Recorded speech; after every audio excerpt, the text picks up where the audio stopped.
Hello and welcome to WinXAS tutorials, where I want to recap all procedures required for data reduction by applying them to the experimental EXAFS spectrum of molybdenum trioxide. As always, the WinXAS software and the EXAFS data I will be using in the hands-on session can be obtained from the WinXAS website. This is the molybdenum K spectrum of molybdenum trioxide that we are going to use for energy calibration, background correction, and atomic absorption correction, and Fourier transformation. The schematic representation of the structure of molybdenum trioxide shows molybdenum coordinated by 6 oxygen atoms in a distorted octahedron. In the first shell, molybdenum is displaced from the equatorial plane, which results in a significantly shortened molybdenum-oxygen distance of about 1.7 angstrom and an elongated molybdenum-oxygen distance of about 2.3 angstrom. The second shell consists of 3 molybdenum-molybdenum distances corresponding to molybdenum centers across edges or corners of the neighboring MO06 units. Eventually, this is what the simulated EXAFS pseudo-radial distribution function looks like. As mentioned before, the short molybdenum-oxygen distance results in amplitude below 1 angstrom, which, as we will see, can make our life more difficult when it comes to the atomic absorption correction. The focus of this tutorial will be various procedures for atomic absorption correction. While the procedure I introduced in the previous tutorial was straightforward for a copper metal spectrum, this may not always be the case. Not surprisingly, the EXAFS spectrum of molybdenum trioxide is such a case. Alternative procedures for atomic absorption corrections include a non-equidistant distribution of spline nodes and a combined refinement of spline and EXAFS function. While the former is easy enough to show in the hands-on session, the latter requires a brief excursion into EXAFS analysis. More details will be covered in the tutorials on EXAFS data analysis. The EXAFS formula contains 2 sets of parameters. The green circles are parameters that need to be either extracted from experimental references or theoretically calculated. Those are the backscattering amplitude, the mean free path, and the backscattering phase. The red circles are structural parameters taken from a model structure and adjusted in a refinement procedure to minimize the difference between experimental data and theoretical calculation, and thereby learn something about the structure of the sample. Every unique scattering path in the model structure has one set of parameters which can easily amount to dozens of parameters in the refinement. We have already seen the Nyquist theorem for estimating the number of independent spline nodes for the atomic absorption correction in R space. In EXAFS refinement, it is being used to determine the number of independent structural parameters that can be simultaneously fitted to the experimental data. It should be taken with a large grain of salt, and we will talk about this in another tutorial. Let's say it serves as the upper ceiling that must not be exceeded in the refinement. Shown here is the pseudo-radial distribution function of copper metal. If we wanted to include all relevant single and multiple scattering paths in the range from about 2 to 7 angstrom in the refinement, this would amount to 24 paths with a total of 96 parameters. The number of independent parameters for this example is 38. This already hints at one of the fundamentals of EXAFS data analysis, which is finding meaningful ways to reduce the number of parameters while still obtaining the desired structural information. The goal of EXAFS refinement is reducing the number of free parameters and finding a middle ground between stable refinement and reliable structural parameters. WinXAS offers a series of models to aid in this procedure as shown in this table. Naturally, we will talk about them in more detail and work with them in the EXAFS refinement tutorial. However, the combined atomic absorption correction uses an EXAFS refinement procedure, and I want to briefly introduce the settings that you will see there. The top line in this table contains all parameters of the 24 scattering paths, that is 7 single scattering and 17 multiple scattering paths.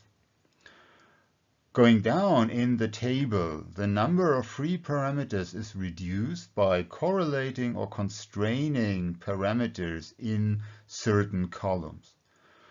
For instance, on the right, the E0 parameters are correlated to a single value for all paths instead of individual values for each path. Moreover, the coordination number can be fixed to the values of the model structure. Debye-Waller factors can be calculated from the correlated Debye model, or distances can be expressed as an expansion relative to the model structure instead of individual values. All this will significantly reduce the number of parameters and result in a more stable refinement. And this is exactly what we are interested in the atomic absorption correction. Coming next is the hands-on sessions. Objectives will be the required data reduction steps leading up to the atomic absorption correction, for which I will be using the conventional as well as additional procedures. The EXAFS spectrum of molybdenum trioxide and the theoretical phases and amplitudes used for EXAFS calculation and refinement are included in the tutorials data folder, which can be obtained from the WinXAS website. Let's get started and open the experimental data file of molybdenum trioxide. Again, this is a multiple column ASCII file. However, it's a different file structure. In this case, the I0, I1, and I2 column correspond to the 8th, 9th, and 10th column, which normally you can tell from the metadata header of your experimental data file, where it says here column 8 is counter 1, counter 2, and counter 3, which corresponds to the 3 ionization chambers used in the measurement. Again, there was a metal foil, a molybdenum metal foil measured as reference, and so we can use this for energy calibration. So now this is the absorption spectrum of molybdenum trioxide, and the first step is energy calibration. We use the already introduced procedure from the first and second derivative.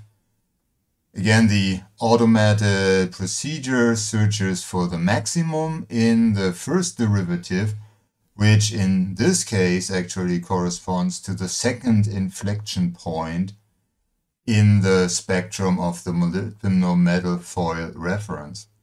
However, we want to use the first inflection point, which is here, so I select a region that includes the root here. In the second derivative, I search for this root, and we take this value now here, this 20.0025 keV as the edge position of our metal foil reference.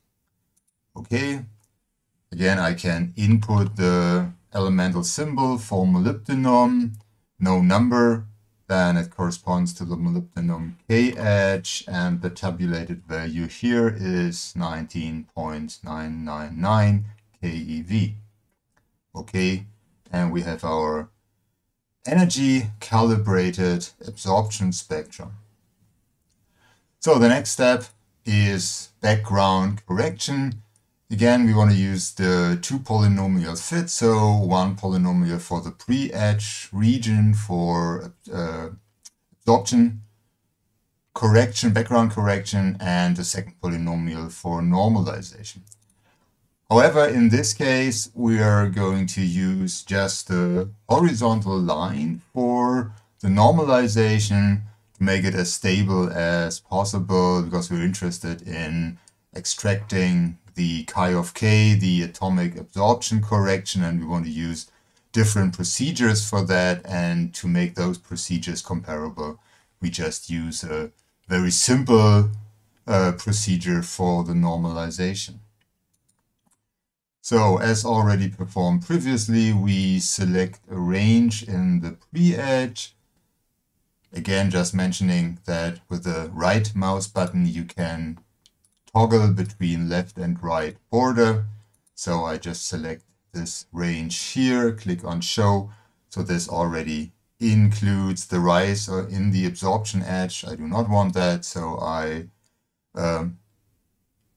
reduce the range to here. Show again, this is approximately linear, so I can fit my first order polynomial to this range for background correction, and then I just select a range in the post edge region for normalization fit, and this is just a horizontal line. So this will then be the normalization and background correction. Okay, and so we get our background corrected and normalized absorption spectrum. So since we want to perform the atomic absorption correction, we first need to convert the photon energy into the K space. For that, we need to determine the edge position of our sample spectrum. So EXAFS and set E0 for the sample now, again from the first or second derivative. And here again, the automated search procedure looks for the maximum in the first derivative, and here also finds the second inflection point in the K-edge spectrum. For the atomic absorption correction, however, and for the EXAFS refinement, we want to shift the energy threshold to slightly higher energy values. And what I'm going to pick now is actually this first feature here in the xanes of our absorption spectrum. So I'm going to search for the root in the first derivative here, which corresponds to the maximum, the first maximum here in this absorption edge. So again, I select the region that includes the root in the first derivative. I click on search for root in the first derivative in this region, and OK, and this will then convert the spectrum from the photon energy into the K space. So here we have our background corrected, normalized, energy calibrated spectrum in K space that we can now use for the atomic absorption correction. The first procedure to use is the cubic spline fit that we already used for the copper metal spectrum, number of splines, K weight. And in this case, since we know that we have this short molybdenum oxygen distance and considerable amplitude below 1 angstrom, we are going to decrease the range in R space to, let's say, for instance, 0.8. And we want to switch off the auto spline function. So this way we can change the range in R space and K space while maintaining the same number of spline nodes. We do not want to have that change and additionally affect the atomic absorption correction. So let's select the range starting point in the XANES region here and perform the atomic absorption correction. We get the cubic spline fit here in green, the resulting EXAFS chi of k function, and the radial distribution function. So we have low amplitude in the low R range as it is expected when performing the refinement in R space.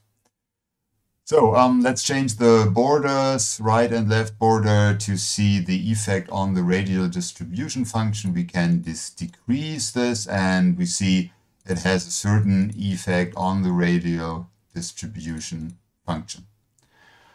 The same holds for the left border, the low K border. We can also increase this range or we can decrease the range, and this also has a certain effect on the radial distribution function. So at this point, you may be wondering, are there additional procedures? Because there is a certain effect on the appearance of the radial distribution function. So it seems to depend on the range. Are there additional procedures that make the refinement more stable, less dependent on the range? And this is what I want to show next. At this point here, feel free to experiment more with R space range, try to perform the refinement in the K space, adjust the parameters, increase, decrease the parameters to get a feeling of the effect on the radial distribution function. I'm not going to do this here to not extend the video too much, but take the time and stay on this a little bit longer and experiment with the different settings and see how they affect the radial distribution function. The next procedure is the advanced spline fit procedure for the atomic absorption correction. The advanced spline fit procedure permits to divide the spline fit into different sections with a varying number of spline nodes and varying K weighting. So let's say we want to have a spline function that is less flexible in the low K range while maintaining its flexibility in the high K range. We could decrease the number of spline nodes in the first section. The first section refers to the low K range. And we could even decrease the K weighting here, so make this region less significant for the refinement and put more emphasis on the high K region in the atomic absorption correction. Click on OK. And again, we're going to perform this refinement in R space. Feel free to change that and see how all this is working in the K space refinement. But for this, we are going to select a range and perform the refinement. And already we're getting a different radial distribution function, and we can adjust the high K range a little bit by decreasing. And then we can change the left border and maybe look at the spline function in this region and see how inflexible it is, how little it changes with the changing left border. So this is much less flexible now compared to the regular cubic spline function that we used before.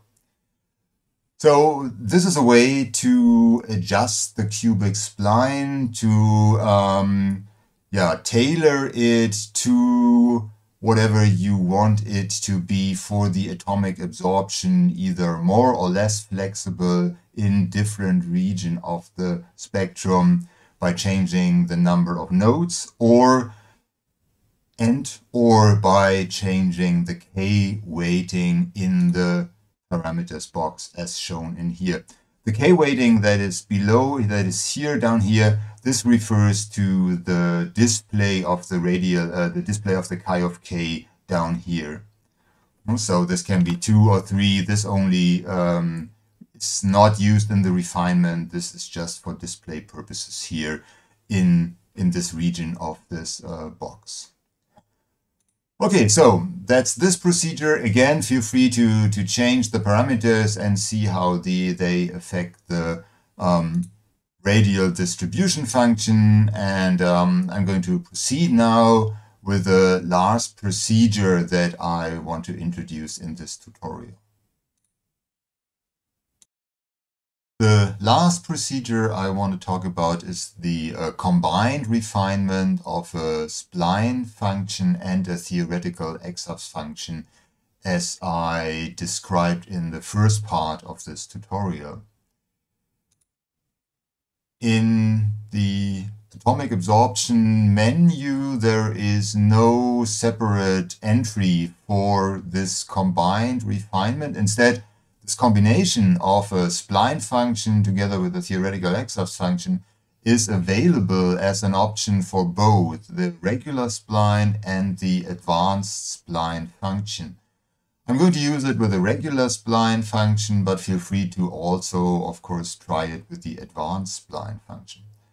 So we select the regular cubic spline function, select a range similar to what we had before in the spectral space, and perform the refinement and get the radial distribution function similar to what we have seen before. So now if we want to combine the spline function with an EXAFS function, the refinement of this combination needs to be performed in the K space. R space refinement, as I said previously, only refers to minimizing the overall amplitude in this low R range. If we want to refine a combination of the spline function together with the theoretical EXAFS function, this needs to be performed in the K space. So we need to switch off R space. When we switch off the R space option, the EXAFS fitting option becomes available and we can select this now. So now we have a choice of different models for the theoretical EXAFS function, for the refinement of the theoretical EXAFS function to the chi of K. And those models basically are similar to those that I have shown in the first part, where I talked about the EXAFS refinement and the means to reduce the number of parameters.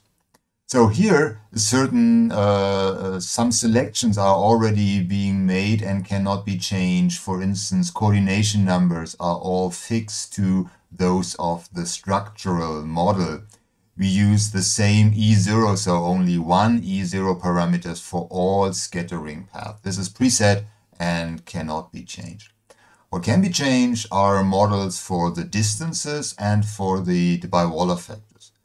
We can have them either running free independent distances and Debye-Waller factors, or we can constrain the distances to an expansion coefficient and the Debye-Waller factors to the Debye temperature as it is used in the correlated Debye model.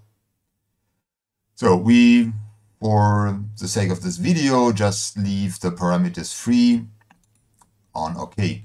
So now we have to select the theoretical phases and amplitudes that we want to use in the refinement, and as mentioned previously, those are available in the WinXAS tutorial data in FEF, EXAFS fitting, molybdenum trioxide, and there is this one file that we can open that basically contains the various theoretical phases and amplitudes for different scattering paths.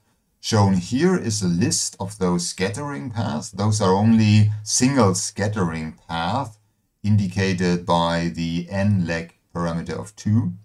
We can change that here if for some reason you want to include multiple scattering paths in this refinement. This is possible, but again, for this tutorial, I'm going to include only the single scattering path. You need to select the scattering path you want to include in the refinement. Since the refinement is being performed in the K space, you need to include all significant single scattering paths in the refinement. It is not sufficient to just include the first molybdenum oxygen distances or paths in the refinement, because we're going to refine the theoretical EXAFS function to the entire chi of k, EXAFS chi of k function, and so all available scattering paths here from this calculation needs to be included in the refinement. We transfer this to those boxes, so this is basically the box then that is used. Those paths are being used in the simulation and in the refinement. Again, the approach to EXAFS simulation and EXAFS refinement in WinXAS will be explained in more detail in future tutorials, and then this may become easier to understand. But for the time being, just bear with me, and we're going to try to refine this EXAFS function now to the EXAFS chi of k. Click on OK, and now we can start the refinement, and this results in an additional trace, a dark green trace shown here and here. The dark green trace here is the sum of the theoretical EXAFS function and the cubic spline used for the atomic absorption correction. The dark green curve here is the theoretical EXAFS function shown together with the experimental chi of k. And this is then the resulting Fourier transformation that results by Fourier transforming the experimental, the red trace here, the experimental EXAFS function. So now we can change the borders, the right border, for instance, we can reduce that and look on the, or observe the effect that changing the right border, changing the high K range has on the radial distribution function. And we see this has only a very minor effect on the radial distribution function, and we can do the same now for the low K border. Again, change this. We see a flexible or a less flexible cubic spline, and we see only minor changes in the radial distribution function when changing those borders. So this is the result. This is an additional procedure that can be used for samples for atomic absorption correction, where you feel that the regular cubic spline is not sufficient to result in a stable and reliable refinement, atomic absorption correction, and EXAFS chi of k. Concluding remarks, maybe something like, in most cases, the regular spline will be sufficient and you will obtain stable refinement, stable atomic absorption correction with a radial distribution function more or less independent on the range. In cases where this is not so, you should try the other procedures that I have introduced now, be it the advanced spline function or be it the combination of a theoretical EXAFS function and a spline function to perform the atomic absorption. And again, feel free to modify parameters now, try the different models for the EXAFS, for the calculation of the theoretical EXAFS function, and see how this changes and how this affects the radial distribution function. For me, this is all I wanted to show in this tutorial, and I sure hope to see you in the next one.